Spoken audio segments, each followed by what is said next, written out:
नमस्कार। तो आज का जो हमारा टॉपिक है वो है ग्लाइकोलाइसिस। आइए शुरू करते हैं। तो ग्लाइकोलाइसिस आज हमें पढ़ना है। ग्लाइकोलाइसिस बेसिकली होता क्या है, ये ग्लूकोज की ब्रेकडाउन की प्रोसेस होती है, जिसमें हमें ये देखना है कि ग्लूकोज किस तरीके से टूटता है, और हमें ये भी देखना है कि कौन से ऐसे एंजाइम्स हैं जो उस ग्लूकोज को तोड़ने में हेल्प करते हैं। तो उसकी पूरी पाथवे को हम आज देखेंगे, और वो जो शुरू होती है वो होती है हमारी मेम्ब्रेन से। जैसे कि ये जो रेड स्ट्रक्चर है, मान के चलिए सेल मेम्ब्रेन है। इस सेल मेम्ब्रेन के पास क्या आया, ग्लूकोज आया, और ग्लूकोज जैसे ही सेल मेम्ब्रेन के पास आएगा तो यहाँ पे आप ब्लू स्ट्रक्चर देखेंगे, ये क्या होते हैं, ये कुछ रिसेप्टर्स होते हैं जो ग्लूकोज को पिक करके सेल के अंदर भेज देते हैं। यानी कि ये साइटोप्लाज्म है सेल का। तो सेल के साइटोप्लाज्म भेजेंगे कौन, ये रिसेप्टर्स।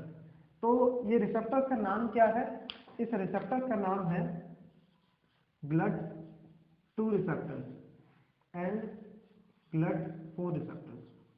देखिए 2-4 में डिफरेंस क्या है कि अगर मैं बात करूं कि ग्लूकोज जो है वो मसल्स के अंदर जा रहा है, मसल सेल के अंदर जा रहा है, तो वहां पे जो रिसेप्टर होते हैं उनको हम ब्लड 4 कहते हैं।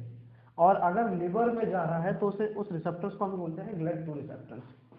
तो ब्लड 4 हो गया या फिर ब्लड 2 हो गया, और वहां से क्या होगा, ग्लूकोज एंटर करेगा, और ग्लूकोज एंटर करके यहाँ पे आ जाएगा साइटोप्लाज्म। अब होगा ये कि जो भी ग्लूकोज का ब्रेकडाउन होगा वो सब साइटोप्लाज्म में होगा, क्योंकि साइटोप्लाज्म में ही वो एंजाइम मिलते हैं जो एंजाइम ग्लूकोज को ब्रेकडाउन कर सके। तो ग्लूकोज जैसे एंटर करेगा तो वहां पे एक एंजाइम होगा जो इसको क्या करेगा, इसको हाइड्रोलाइज करेगा, यानी कि तोड़ेगा। ठीक है। तो जब ग्लूकोज इसको तोड़ेगा तो ग्लूकोज जो है वो कन्वर्ट हो जाएगा किसमें, ग्लूकोज 6 फॉस्फेट में, ग्लूकोज 6 फॉस्फेट में। और यहाँ पे जो एंजाइम काम करेगा वो करेगा हेक्सोकाइनेज, हेक्सोकाइनेज या फिर ग्लूकोकाइनेज, हेक्सोकाइनेज या फिर ग्लूकोकाइनेज। हेक्सोकाइनेज जो होता है वो स्केलेटल मसल्स में या फिर जो मसल सेल्स हैं वहां पे जो एंजाइम होता है वो हेक्सोकाइनेज होता है, और लिवर में जो एंजाइम होता है उसे हम ग्लूकोकाइनेज कहते हैं। तो ये थोड़ा सा डिफरेंस है, इसको समझ में आना है। अब यहाँ पे एक चीज और देखनी है कि जब ये ग्लूकोज 6 फॉस्फेट में टूटता है तो एक एटीपी का इस्तेमाल होता है। यहाँ पर एक एटीपी का इस्तेमाल होगा और क्या बन जाएगा, एडीपी, यानी कि और एक इनऑर्गेनिक फॉस्फेट अलग हो जाएगा। तो यहाँ पे एनर्जी का इस्तेमाल होता है किसको, ग्लूकोज को, जब ग्लूकोज 6 फॉस्फेट में तोड़ना होता है तब। फिर ग्लूकोज 6 फॉस्फेट जो है वो किससे टूटता है, ग्लूकोज 6 फॉस्फेट टूटता है फ्रक्टोज 6 फॉस्फेट में, फ्रक्टोज 6 फॉस्फेट में। और यहाँ पे जो एंजाइम काम करता है उस एंजाइम का नाम है glucose phosphogluco isomerase, phosphogluco isomerase, isomerase, phosphogluco isomerase. यहाँ पे किसी भी एनर्जी का कोई भी लॉस नहीं होता है, ये एक रिवर्सिबल प्रोसेस होती है, ये एक रिवर्सिबल प्रोसेस है, ये एक इरिवर्सिबल प्रोसेस है। इसका इंपॉर्टेंस क्या है, जब हम ग्लूकोज के रेगुलेशन को देखेंगे तब हमें समझ में आएगा। तो ये वाला पाथवे जो है वो रिवर्सिबल है, ये दोनों एक दूसरे में कन्वर्ट हो सकते हैं। इसके बाद ग्लूकोज 6 फॉस्फेट जो है कन्वर्ट होता है किसके अंदर, सॉरी फ्रक्टोज 6 फॉस्फेट जो है वो किसके अंदर कन्वर्ट होता है, फ्रक्टोज 1,6 बिस फॉस्फेट के अंदर, बिस फॉस्फेट के अंदर। और जब यहाँ पे कन्वर्ट होता है इस फॉर्म में तो फिर यहाँ पर एक एटीपी का इस्तेमाल होता है, एक एटीपी का इस्तेमाल होता है, और क्या बन जाता है, एडीपी, एडीपी। तो यहाँ पे एनर्जी का इस्तेमाल होता है फ्रक्टोज 6 फॉस्फेट को जब हम फ्रक्टोज 1,6 बिस फॉस्फेट में कन्वर्ट करते हैं तो। और यहाँ पे जो एंजाइम होता है उसे हम बोलते हैं फॉस्फो फ्रक्टोकाइनेज, काइनेज। और ये एक जो है वो इरिवर्सिबल पाथवे है, यानी कि प्रोसेस है, ये इरिवर्सिबल है। ये दोनों के एंड कैसे है, इरिवर्सिबल है, ये भी इरिवर्सिबल है, ये भी इरिवर्सिबल है। जब fructose 1,6 bis phosphate fructose 1,6 bis phosphate टूटेगा, तो यहाँ जब ये टूटेगा तो ये 2 मॉलिक्यूल में कन्वर्ट कर देगा। आप देखते आ रहे होंगे यहाँ पे हर बार 6 कंपाउंड देखने को मिल रहे हैं। ये 6 कंपाउंड है क्या, ये बेसिकली 6 कार्बन को डिनोट कर रहे हैं, 6 कार्बन को डिनोट कर रहे हैं, जो 6 कार्बन है उसको डिनोट कर रहे हैं। ठीक, अब जैसे ही आप देखोगे कि यहाँ पे भी 6 कार्बन है, फ्रक्टोज 1,6 बिस फॉस्फेट जो है 6 कार्बन है, उसके बाद ये क्या होगा, ये 2 मॉलिक्यूल में कन्वर्ट हो जाएगा, यानी कि 3 कार्बन अलग हो जाएंगे, 3 कार्बन अलग हो जाएंगे। और यहाँ पे जो एंजाइम काम करेगा उस एंजाइम का नाम है एल्डोलेज। एल्डोलेज एल्डोलेज जो है वो इसको इसके अंदर तोड़ देगा। तो ये जो 2 मॉलिक्यूल टूटे हैं, ये जो 2 मॉलिक्यूल टूटे हैं, इसका नाम क्या है, एक का नाम है ग्लिसरॉल डिहाइड 3 फॉस्फेट, ग्लिसरॉल डिहाइड 3 फॉस्फेट, और एक का नाम है dihydroxy acetone phosphate, dihydroxy acetone phosphate, dihydroxy acetone phosphate. अब ये जो डाइहाइड्रो एसीटोन फॉस्फेट है, ये दोनों क्या है, ये भी और ये भी दोनों क्या है, इरिवर्सिबल है, आपस में क्या हो जाते हैं, चेंज हो सकते हैं, ये दोनों आपस में इरिवर्सिबल है। और यहाँ पे जो एंजाइम काम करता है, जो इसको एक दूसरे में चेंज करता है, उसका नाम है आइसोमरेज। आइसोमरेज आइसोमरेज क्या करता है, ये इन दोनों को एक दूसरे के फॉर्म में चेंज कर सकता है। अब होगा क्या कि जब यहाँ पर 2 कंपाउंड टूट गए, 3 कार्बन के अलग, 3 कार्बन अलग, तो इसकी जो पाथवे नीचे चलेगी और इसकी जो पाथवे नीचे चलेगी, दोनों की सेम होगी। तो हम इसकी पाथवे देखेंगे और ये मान के चलेंगे कि इसी की पाथवे पैरेलली यहाँ भी चल रही है। तो इसको अब हम उठाएंगे, ग्लिसरॉल डिहाइड 3 फॉस्फेट को हम उठाएंगे और यहाँ पर लेकर आएंगे। तो ग्लिसरॉल डिहाइड 3 फॉस्फेट जो है, ये क्या होगा, अब ये टूटेगा किसके अंदर, 1,3 बिस फॉस्फोग्लिसरेट में, बिस फॉस्फोग्लिसरेट में, 1,3 बिस फॉस्फोग्लिसरेट में। और यहाँ पर जो एंजाइम काम करेगा वो होगा डिहाइड्रोजिनेज, डिहाइड्रोजिनेज। एक दिमाग में बैठा लीजिए इस चीज को कि जब भी कोई एंजाइम होगा जो कि डिहाइड्रोजिनेज होगा, तो वहां पे एक हाइड्रोजन का आयंस होगा, एक जो प्रोटॉन होगा वो क्या होगा, रिलीज होगा, यानी कि उस प्रोटॉन को वो क्या करेगा, ब्रेक डाउन करेगा, निकालेगा।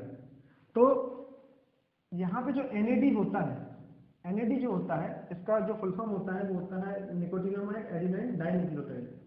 तो ये जो NAD होता है, ये बेसिकली क्या है, ये एक ट्रांसपोर्टर है हाइड्रोजन आयंस के लिए। तो NAD क्या करता है, यहाँ से H+ को पिक करता है और अपने पास बैठा लेता है, और ये क्या बन जाता है, NADH। NADH क्या बन जाता है, NADH। तो यहाँ से एक हाइड्रोजन आयन रिलीज हुआ और कहाँ गया, NADH ने उसको पकड़ लिया और अपने पास रख लिया। इसका क्या इस्तेमाल होगा, इसका इस्तेमाल आने वाली क्लासेस में जब हम इलेक्ट्रॉन ट्रांसपोर्ट चेन पढ़ेंगे तब देखेंगे कि किस तरीके से इससे हमें एनर्जी मिलती है। फिर आगे देखें तो 1,3 बिस फॉस्फोग्लिसरेट है, ये कन्वर्ट होता है 3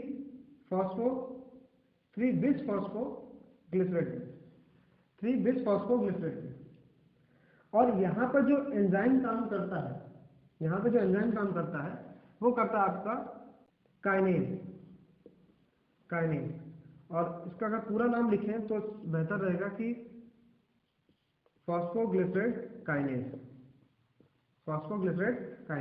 PG काइनेज। अब यहाँ पर होता क्या है, यहाँ पर एक ATP का मॉलिक्यूल जो है वो फॉर्म होता है। यहाँ पे ATP का एक मॉलिक्यूल जो होगा वो क्या होगा, फॉर्म होगा। यहाँ पे ADP जो है वो कन्वर्ट हो जाता है किसके अंदर, ATP के अंदर। ADP जो है वो कन्वर्ट होता है ATP के अंदर, यानी कि हमें यहाँ पे एक डायरेक्ट ATP हमें डायरेक्ट मिलती है यहाँ पे इस कंडीशन में। इसके बाद 3 बिस फॉस्फोग्लिसरेट कन्वर्ट होता है 2 बिस फॉस्फोग्लिसरेट में, 2 बिस फॉस्फोग्लिसरेट में। और यहाँ पर जो एंजाइम काम करता है उसका नाम है पीजी म्यूटेज, फॉस्फोग्लिसरेट म्यूटेज, फॉस्फोग्लिसरेट म्यूटेज। अब ये जो है, ये एक चीज और इसमें ध्यान रखिएगा कि ये जो पाथवे है ये सारी क्या है, रिवर्सिबल है, ये आपस में रिवर्सिबल है, ये आपस में रिवर्सिबल है, एक दूसरे में चेंज हो सकती है। अभी तक हमने क्या देखा था कि ये पाथवे और ये पाथवे इरिवर्सिबल है, ये चेंज नहीं होंगे। क्या रीजन है अभी हम देखेंगे इसका। तो 2,3 बिस फॉस्फोग्लिसरेट जो है ये हमारे पास अभी तक आया है, किससे, 3 बिस फॉस्फोग्लिसरेट से। इसके बाद ये कन्वर्ट होता है किसमें, फॉस्फोइनोल पायरुवेट में, फॉस्फोइनोल पायरुवेट में। और यहां पर जो एंजाइम काम करता है उस एंजाइम का नाम है एनोलेज, एनोलेज। एनोलेज जो है वो क्या करता है, इस प्रोसेस को ब्रेक डाउन करता है, इस प्रोसेस को ब्रेक डाउन करता है और ये किसमें कन्वर्ट करता है, फॉस्फोइनोल पायरुवेट में। और लास्ट में फॉस्फोइनोल पायरुवेट, अच्छा ये भी रिवर्सिबल प्रोसेस है, ध्यान रखिएगा। लास्ट में फॉस्फोइनोल पायरुवेट कन्वर्ट होता है किसमें, पायरुवेट में, पायरुवेट में। और यहाँ पर एक चीज और देखना है हमें, वो ये कि यहाँ पर फिर से एक एटीपी का मॉलिक्यूल हमें डायरेक्ट मिलता है, किससे, एडीपी से। एडीपी से हमें डायरेक्ट एटीपी का मॉलिक्यूल मिलता है, यानी कि हमें फ्री एनर्जी फिर से एक बार मिली है। और ये जो प्रोसेस है, ये जो प्रोसेस है ये इरिवर्सिबल प्रोसेस है। और यहाँ पे जो एंजाइम काम करता है वो है pyruvate kinase, pyruvate kinase, pyruvate kinase. तो अभी तक हमने ये पूरा देखा। अब दिमाग में ये भी रखिए कि ये जो अभी हमने यहाँ पे देखा है इसके लिए सेम पाथवे इसके लिए यहाँ पे एज इट इज यही चलेगी। तो हमें ये दिमाग में रखना है कि जब जो भी हमें यहाँ पे प्रोडक्ट मिलेंगे, जो भी हमें लास्ट में प्रोडक्ट मिलेंगे वो हमेशा 2 होंगे, यानी कि 2 NAD होगा और 2 NADH होगा, 2 ADP होगा, 2 ATP होगा, यहाँ पे भी 2 होंगे। और लास्ट में जो पायरुवेट निकलेगा, लास्ट में जो पायरुवेट निकलेगा वो भी कितना होगा, वो भी हमारे पास 2 होंगे। तो ग्लाइकोलाइसिस की जो लास्ट प्रोडक्ट है, ग्लाइकोलाइसिस का लास्ट प्रोडक्ट निकलता है वो क्या निकलता है, पायरुवेट।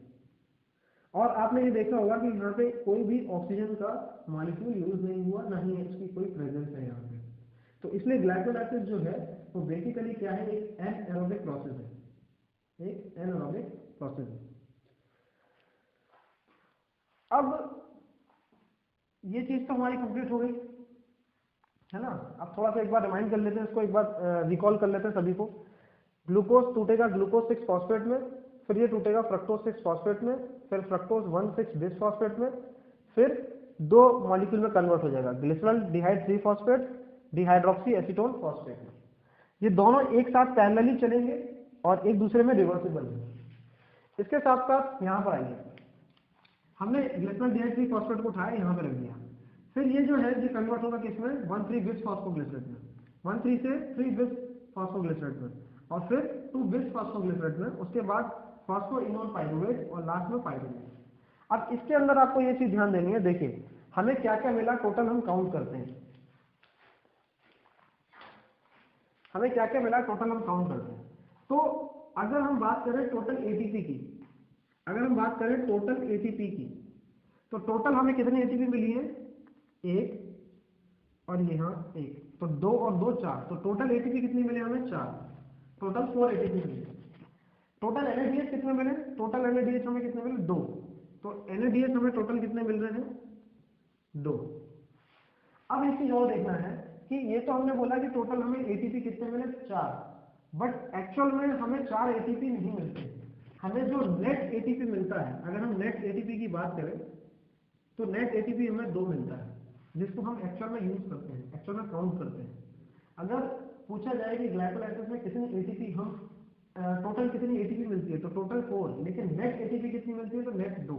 कैसे देखते हैं, हमने ये पार्ट में देखा तो यहाँ पे एनर्जी जो है वो रिड्यूस हो रही है, यानी कि यहाँ पे एटीपी जो है वो इस्तेमाल हो रहा है। तो 4 में से एक एटीपी माइनस होगा तो बचेगा कितना 3। फिर यहाँ पर एक और एटीपी इस्तेमाल हो रहा है, तो फिर हम 3 से माइनस करेंगे 1 को, कितना बचेगा हमारे पास 2। तो टोटल जो हमें नेट एटीपी मिलता है, टोटल नेट एटीपी जो मिलता है वो मिलता है हमें 2। उसके साथ साथ पायरुवेट हमें कितने मिलते हैं, तो पायरुवेट भी हमें लास्ट में कितना मिलेगा 2। ठीक, और पायरुवेट जो है वो कितना है 3 कार्बन कंपाउंड है, यानी कि कोई भी कार्बन का लॉस अभी तक नहीं हुआ है। तो टोटल हमें 2 पायरुवेट और ये सारी चीजें मिलेंगी।